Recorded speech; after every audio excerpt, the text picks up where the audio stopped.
singakanani nobekeze ngoba izitha zami singakanani nobekeze iyobekezela.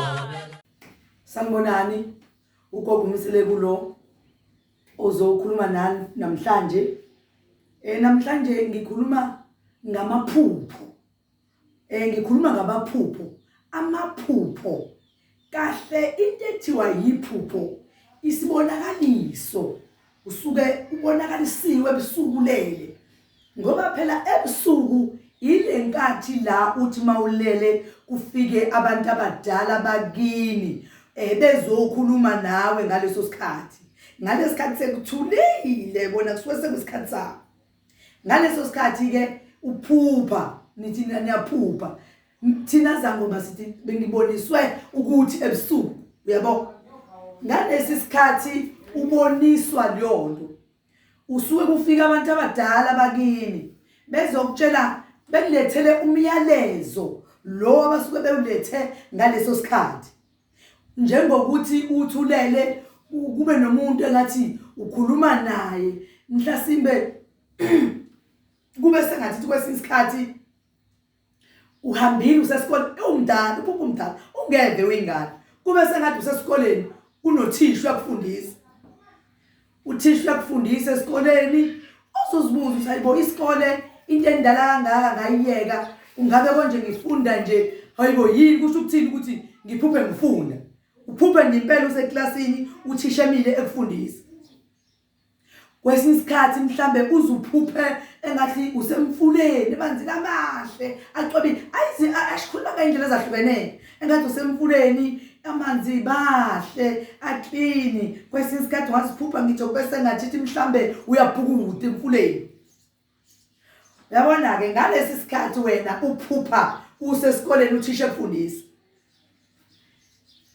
usuke ufundiswa nje usuke utshelwa abantu abadala ukuthi wena unabantu abadala usuke unabantu abadala ngaleso sikhathi uphupha usesikoleni. Uphupha usesikoleni nje uphupha kusho ukuthi usenyangeni inyanga yakufundisa ufanele uye othwasa. Ngesinye isikhathi ubuye uphuphe mhlambe hawu ubona amanzi amahle uphuphe nje amanzi aclean uyabo. Abantu abadala bahamba nesithunywa yezwa bahamba nesithunywa okufanele ukuthi wena unengilozi yasemanzini. Ingakho ngithi namhlanje ake nginitshele ngokuthe ukuhluka ngoba nako kumele nikwazi kubalulekile ukuthi nikwazi konke ukuthi kwenzeka kanjani.